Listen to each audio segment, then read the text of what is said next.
আসসালামু আলাইকুম, আমি রুবি বলছি। আজকে আপনাদের সামনে হাজির হয়ে গেলাম আরেকটি নতুন টিউটোরিয়াল নিয়ে। তো আজকে টিউটোরিয়ালটির নাম হচ্ছে চারকোনা শেপ করা। এই যে দেখুন, আমি চারকোনা শেপটি তৈরি করেছি এবং নতুনদের জন্য এটি ক্লাস। নতুনরা যাতে জোড়া ছাড়াই, যে দেখুন চারকোনা শেপটি ভালোভাবে খেয়াল করে দেখুন কোন জায়গা থেকে কাজ শুরু করছি সেটি কিন্তু বোঝা যায় না। তো নতুনদের জন্য কিন্তু আমি এই ক্লাসগুলো খুব আস্তে ধীরে করছি। তো ক্লাসের নাম ক্লাস 7, চারকোনা শেপ করা। চারকোনা শেপ দিয়ে কিন্তু আপনারা cushion cover, mat, table mat আরও অনেক কিছু তৈরি করে নিতে পারবেন। তো আমি উল সুতা দিয়ে কাজটি দেখাচ্ছি, যেটা কিনা ক্যামেরায় ভালো দেখা যায়। আর 3.5 মিলিমিটার কুশি কাটা নিচ্ছি। তো এই যে দেখুন, প্রথমে আমি ম্যাজিক সার্কেল তৈরি করছি। ম্যাজিক সার্কেলটা কিভাবে তৈরি করতে হয় সেটা আমি প্রতিটি ক্লাসে দেখিয়ে দিচ্ছি।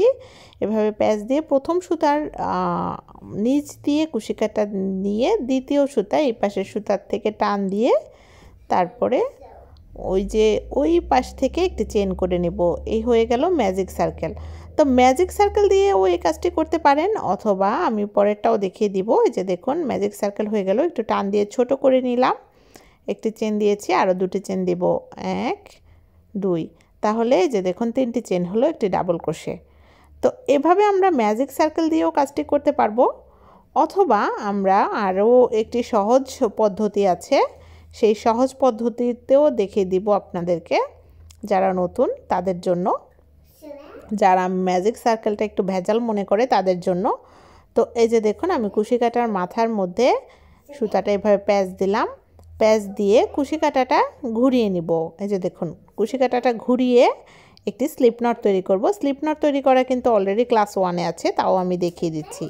স্লিপ নট তৈরি করলাম, এরপর আমি 1টি 2টি 3টি 4টি চেন দিলাম। 4টি চেন দেওয়ার পরে এই যে দেখুন, একদম প্রথম চেনের সাথে প্রথম চেনের ভেতরে কুশি কাটা ইন করিয়ে আমি আঙ্গুল থেকে সুতা নিয়ে একটি স্লিপ স্টিচ দিয়ে দিলাম। এরপরে একটি সার্কেল, এই যে দেখুন মাঝখানে একটি ফাঁকা তৈরি হলো, এই ফাঁকাতে কাজ করব। তো আমি 1 2 3 3টি চেন দিলাম। 3টি চেন দেওয়ার পরে এই যে ফাঁকার মধ্যেই কিন্তু কাজ হবে, এই ফাঁকার মধ্যে আমি আরও 2টি ডাবল ক্রোশে দিয়ে দিব। তাহলে 3টি চেন সহ 3টি ডাবল ক্রোশে হবে। এই যে দেখুন, 3টি চেন, একটি ডাবল ক্রোশে, আরেকটি ডাবল ক্রোশে দিলাম, আরেকটি ডাবল ক্রোশে দিলাম, তাহলে 3টি ডাবল ক্রোশে হলো। এই যে দেখুন, 1টি 2টি 3টি। তো 3টি চেন সহ 3টি ডাবল ক্রোশে হলো। এরপরে 2টি চেন দিব, 1 2। এই 2টি চেন কিন্তু কর্নার, চারকোনা শেপের কর্নার 2টি চেন। এরপরে আবারও সেম ফাঁকাতে এই যে দেখুন, কাটা সুতাটা কিন্তু আমি সাথে সাথে রাখছি, যাতে করে সুতাগুলো ভেতরে ভেতরে ঢুকে থাকে আর ছুটে না যায়। এই যে দেখুন, আবার একটি ডাবল ক্রোশে দিলাম, 2টি 3টি, তাহলে আমি আবারও 3টি ডাবল ক্রোশে দিলাম। এরপরে আবার কর্নারের জন্য 1 2 2টি চেন দিব, আবারও সেম ফাঁকাতে এই যে দেখুন, কাটা সুতাটা কিন্তু আমি ঘুরিয়ে ঘুরিয়ে রাখছি, আবারও 3টি ডাবল ক্রোশে দেব, 1 2 3। তো 3টি ডাবল ক্রোশে দিলাম, এরপরে আবারও আমি 2টি চেন দিব, 1 2। এরপরে আবারও সেম ফাঁকাতে আমি 3টি ডাবল ক্রোশে দেব, 1 2 এবং 3টি ডাবল ক্রোশে দেওয়ার পরে এই যে দেখুন, আমি শেষ যে কর্নার সেটির আগে আমি একটু আপনাদেরকে আগে এই যে কাটা সুতাটা টান দিয়ে এটা টাইট করে নিই, তারপরে দেখাচ্ছি। তো এই যে দেখুন, আমাদের কিন্তু 3টি কর্নার হয়ে গিয়েছে। এই যে 3টি ডাবল ক্রোশে, 2টি চেন, আবারও 1 2 3টি ডাবল ক্রোশে, 2টি চেন, আবারও 1 2 3 3টি ডাবল ক্রোশে, 2টি চেন, আবারও 1 2 3। এবার দেখুন, লাস্ট কর্নারটা কিন্তু আমরা যাতে জোড়াটা যাতে বোঝা না যায়, এটা নর্মাল নিয়মে করলে জোড়া বোঝা যাবে, তা আমি লাস্টেরটা সবসময় এই যে একটি চেন দেব,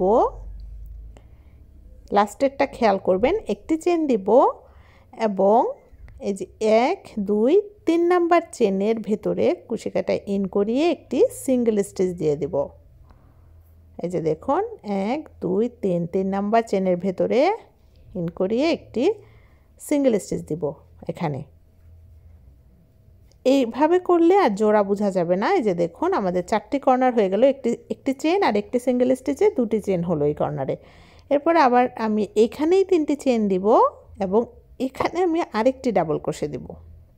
এই ফাঁকাটার মধ্যে আমি একটি ডাবল ক্রোশে দেব। তো এখানে 2টি ডাবল ক্রোশে হলো। তো 2টি ডাবল ক্রোশে হওয়ার পরে বাকি এখানে এই যে দেখুন এই সামনে 3টি ডাবল ক্রোশের উপরে 3টি ডাবল ক্রোশে দিয়ে দেব। এই যে একটি, পরের ডাবল ক্রোশেতে আরেকটি দেব। এই যে দেখুন 2টি লুপ নিচ্ছি, 2টি কিন্তু এই যে 2টি সুতাই কিন্তু আমি ধরছি এখানে।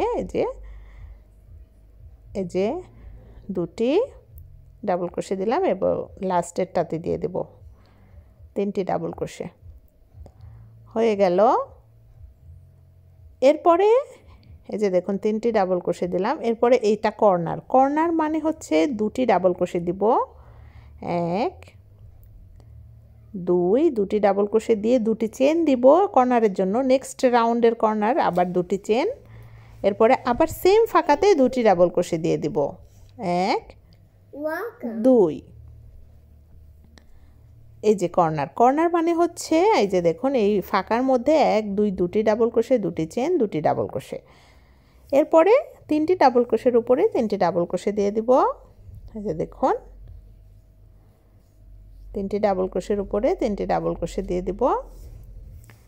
একটি, পরের চেনে একটি, তারপরের চেনে একটি। তো 3টি ডাবল ক্রোশের উপরে 3টি ডাবল ক্রোশে দিয়ে দিলাম। এরপর আবার কর্নারে আমি দিব 2টি ডাবল ক্রোশে, 1 2, 2টি চেন দিব, 1 2। এরপরে সেম ফাঁকাতে দিব আরও 2টি ডাবল ক্রোশে, 1 2। এরপরে আবারও এই যে দেখুন 3টি ডাবল ক্রোশের উপরে 3টি ডাবল ক্রোশে দিয়ে দিব। 1 2 3। এরপরে আবারও ফাঁকা এসেছে, এই ফাঁকার মধ্যে আমি 2টি ডাবল ক্রোশে দিব। 1 2, 2টি চেন, আবার এই সেম ফাঁকাতে 2টি ডাবল ক্রোশে দিয়ে দেব। 1 2 হয়ে গেল। এরপরে দেখুন শেষের দিকে আমরা চলে এসেছি। তো শেষে 3টি ডাবল ক্রোশের উপরে 3টি ডাবল ক্রোশে দিয়ে দিতে হবে। 1 2 এবং 3 দিয়ে দিলাম। এরপরে দেখুন এখানে আমরা অলরেডি 3টি চেন, একটি ডাবল ক্রোশে, 2টি ডাবল ক্রোশে কাউন্ট হবে। এটা কিন্তু আছে অলরেডি। তো আমি এখানে 2টি ডাবল ক্রোশে দিয়ে দিব। এটা কিন্তু লাস্ট কর্নার। 2টি ডাবল ক্রোশে দেওয়ার পরে লাস্ট কর্নারে আমি বলেছি একটি চেন দিব। সবসময় সেমভাবে করতে হবে, জোড়া যদি বুঝাতে না চান একটি চেন দিব। এরপরে 3 নাম্বার চেনে একটি সিঙ্গেল স্টিচ দিয়ে দেবো। এই যে দেখুন একটি সিঙ্গেল স্টিচ দিয়ে দেব। এভাবে করলে জোড়া বোঝা যাবে না। এরপরে আবারও আমি 3টি চেন দিব। এই ফাঁকাতে আমি আরেকটি ডাবল ক্রোশে দিয়ে রাখবো। এটা হচ্ছে একদম শেষেরটা। এরপরে যতগুলো ডাবল ক্রোশে আছে সামনে সবগুলোতে একটি করে ডাবল ক্রোশে দিয়ে দিব। এই যে দেখুন সবগুলোতে একটি করে ডাবল ক্রোশে দিয়ে দেব। কোনো ডাবল ক্রোশের উপরে ডাবল ক্রোশে দেয়া কিন্তু বাদ দেয়া যাবে না। সবগুলোতে একটি করে ডাবল ক্রোশে দিয়ে দিতে হবে। সবগুলো চেনে আর কি, ডাবল ক্রোশের উপরে একটি করে চেন থাকে, সেই চেনে এই যে একটি করে ডাবল ক্রোশে দিয়ে দিতে হবে। হয়ে গেল। এরপরে কর্নার মানেই আমি বলেছি 2টি ডাবল ক্রোশে, 1 2, 2টি চেন, আবারও সেম ফাঁকাতে 2টি ডাবল ক্রোশে।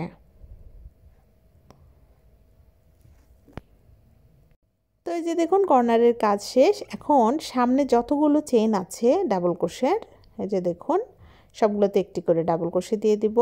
এই যে দেখুন একটি, 2টি, 3টি, 4টি, 5টি, 6টি, 7টি। তো 7টি ডাবল ক্রোশে ছিল। এরপরে কর্নার এসেছে, কর্নারে আমি 2টি ডাবল ক্রোশে দিব। 1 2, 2টি চেন দিব, আবারও সেম ফাঁকাতে 2টি ডাবল ক্রোশে দিয়ে দিব। 1 2। এরপরে সবগুলো চেনে একটি করে ডাবল ক্রোশে দিব, মানে মাঝখানে মোট 7টি ডাবল ক্রোশে আছে, তার মানে 7টি ডাবল ক্রোশের উপরে 7টি ডাবল ক্রোশে দিয়ে দিতে হবে। 1 2 3 4 5 6 7। এরপর আবারও কর্নার এসেছে, কর্নারে আমি 2টি ডাবল ক্রোশে দিব। 1 2, এরপরে 2টি চেন, আবারও 2টি ডাবল ক্রোশে। হয়ে গেল কর্নার। এরপরে আবার সবগুলো চেনে একটি করে ডাবল ক্রোশে দিব।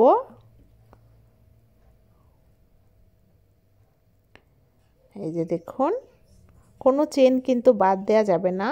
তো যে 1 2 3 4 5 6 7। এরপরে দেখুন এই যে একেবারে শেষেরটাতে আমি 2টি ডাবল ক্রোশে দিব, যেহেতু কর্নার। 2টি ডাবল ক্রোশে দিয়ে একটি চেন দিব, এরপরে 3 নাম্বার চেনে একটি সিঙ্গেল স্টিচ দিয়ে দেব। এটি হচ্ছে এই যে সিঙ্গেল স্টিচ দিয়ে 3টি চেন দিব আবার আগের মতোই। তো এই যে দেখতেই পাচ্ছেন কত সুন্দর চারকোনা শেপ চলে এসেছে। তো এভাবে সেমভাবে রাউন্ডের পর রাউন্ড আপনারা বাড়িয়ে নিতে পারেন, একেবারে সেম নিয়মেই। যত রাউন্ড বাড়াবেন তত বড় হবে এটি। তো আমি আবারও দেখিয়ে দিচ্ছি আপনাদেরকে, নতুনদের জন্য দেখে বারবার একই কাজ বারবার দেখাচ্ছি। যারা একটু কাজ পারেন তারা এই কাজটি খুব সহজে বুঝতে পারবেন।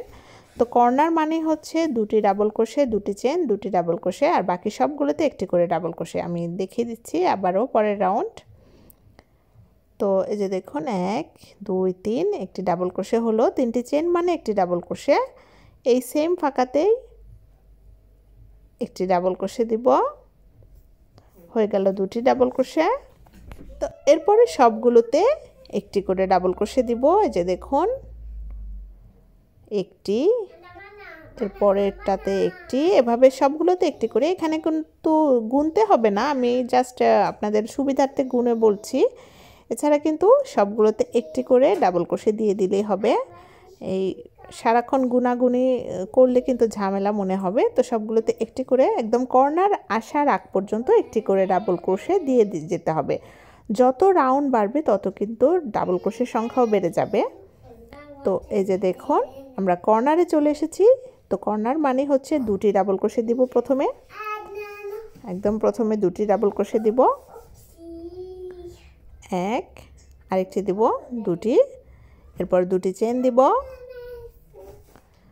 সেম ফাঁকাতে আরও 2টি ডাবল ক্রোশে দিব, 1 2। এরপরে আবারও সবগুলো চেনে একটি করে ডাবল ক্রোশে দিয়ে কর্নারে আসব, আবারও সবগুলোতে একটি করে ডাবল ক্রোশে দিয়ে কর্নারে আসব। এরপরে আবারও সবগুলোতে একটি ডাবল ক্রোশে দিয়ে শেষ কর্নারটা আমি আবারও দেখিয়ে দিচ্ছি আপনাদেরকে। এই যে দেখুন শেষ কর্নারটাতে যে 2টি ডাবল ক্রোশে দিচ্ছি, একটি দিলাম এবং আরেকটি দিলাম। এখন দেখুন, তো এই যে দেখুন 2টি ডাবল ক্রোশে দেওয়ার পরে একটি চেন দিব। এটা যেহেতু শেষ কর্নারটা কিন্তু এভাবে করতে হবে। একটি চেন দিয়ে 3 নাম্বার চেনে একটি সিঙ্গেল স্টিচ দিব,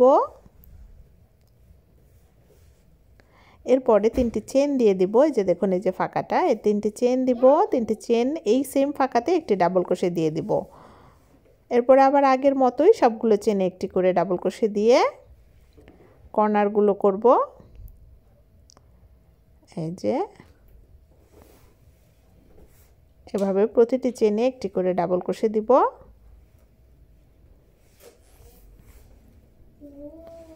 সবগুলো চেনে একটি করে ডাবল ক্রোশে দিয়ে কর্নারে 2টি ডাবল ক্রোশে, 2টি চেন, 2টি ডাবল ক্রোশে দিব, আবারও সবগুলো চেনে একটি করে ডাবল ক্রোশে দিব।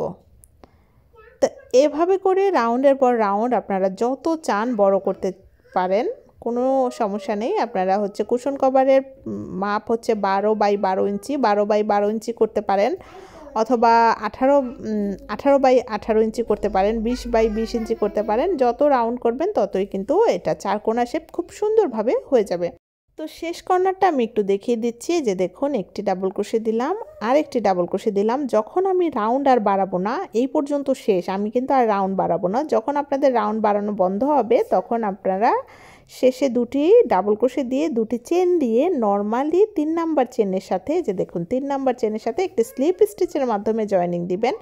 সবসময় কিন্তু আমরা লাস্ট কর্নারটা একটি চেন দিয়েছি, একটি সিঙ্গেল স্টিচ দিয়েছি, কিন্তু একেবারে শেষ রাউন্ডে যখন আর রাউন্ড বাড়াবেন না তখন একটি স্লিপ স্টিচ, দুটি চেন দিয়ে একটি স্লিপ স্টিচ দিয়ে সুতাটি কেটে দিতে হবে। কারণ এখন তো আর রাউন্ড বাড়ানো হবে না, তো এখন জাস্ট দুটি চেন দিয়ে একটি স্লিপ স্টিচের মাধ্যমে সুতাটি কেটে দিলাম। কেটে দেওয়ার পরে যে দেখুন আমাদের চারকোনা শেপ সুন্দরভাবে হয়ে গিয়েছে। আমি আর রাউন্ড বাড়াইনি। আশা করি এ পর্যন্তই আপনারা বুঝতে পারবেন। এরপরে আমরা উল্টে এই যে সুতাগুলো কিন্তু ভেতরে ঢুকিয়ে দিতে হবে। তা ভিতরে হাইট করার জন্য কিন্তু যে হুক দিয়ে কাজ করবেন সেই হুক দিয়ে নেবেন না, তার চেয়ে চিকন হুক নেবেন। আমি 3.5 মিলিমিটার কুশি কাঁটা দিয়ে এতক্ষণ কাজ করেছি, এখন আমি 2 মিলিমিটার হুক নিয়েছি সুতাগুলো হাইট করার জন্য। যে দেখুন পেছনে আস্তে আস্তে এভাবে সুতার ফাঁকে ফাঁকে একটু চিকন হুক নিলে সুতার ফাঁকে ফাঁকে এভাবে ইন করে দূরে নিয়ে আসতে হবে। যে দেখুন সুতাগুলো দূরে নিয়ে আসছি, দূরে নিয়ে এসে মাঝে মাঝে একটি চেন দিয়ে দিলাম যাতে করে সুতা ছুটে না যায়, যে মাঝে একটি চেন দিয়ে এরপরে কিন্তু আবার আমি ইন করাচ্ছি। এভাবে করে যদি আপনারা সম্পূর্ণ সুতাটা এই পর্যন্ত ইন করিয়ে দেন, এই যে এভাবে সুতার ফাঁকে ফাঁকে, কোনো কঠিন কাজ না, সুতার ফাঁকে ফাঁকে এভাবে ইন করিয়ে মাঝে মাঝে একটি চেন দিয়ে দিবেন। এই যে দেখুন আমি এই যে চেন দিয়ে দিচ্ছি, এই যে দুটি চেন দিয়ে আমি সুতাটি আর বাড়াবো না, এই যে কেটে দিলাম। তো হয়ে গেল। এভাবে যদি আপনারা সুতা আটকে দেন সেমভাবে এই সুতাটাও, তাহলে কিন্তু সুতা আর বের হয়ে থাকবে না, এরপরে সুতা গোড়া থেকে কেটে দিতে পারেন। তো এভাবে করেই আমরা চারকোনা শেপটি তৈরি করলাম। আশা করি বুঝতে পেরেছেন। এটি কিন্তু নতুনদের জন্য। এই যে দেখুন আমার চারকোনা শেপে কিন্তু কোনো জোড়া বোঝা যাচ্ছে না, আপনারা বুঝতেই পারছেন না যে কোন জায়গা থেকে আমি কাজটি শুরু করেছি। অনেক চারকোনা শেপে দেখেই বুঝতে পারবেন যে মাঝখান দিয়ে একটি জোড়া দেখা যায়, এই যে এদিক দিয়ে আপনারা দূর থেকে দেখেই বুঝতে পারবেন যে এই জায়গায় জোড়া, এই জায়গায় জোড়া, এভাবে। তো আমার চারকোনা শেপটিতে কিন্তু কোনো জোড়া বোঝা যাচ্ছে না, আপনারা বুঝতেই পারছেন না কোন জায়গা থেকে আমি কাজটি শুরু করেছি। তা আমি চাই নতুনরা যাতে শুরু থেকেই নিখুঁতভাবে কাজ করা জানুক, এজন্যই আমি এইভাবে আস্তে আস্তে ক্লাসগুলো করাচ্ছি। নেক্সট ক্লাস দেখার আমন্ত্রণে আজকের মতো এখানেই বিদায়। Thank you. আল্লাহ হাফেজ।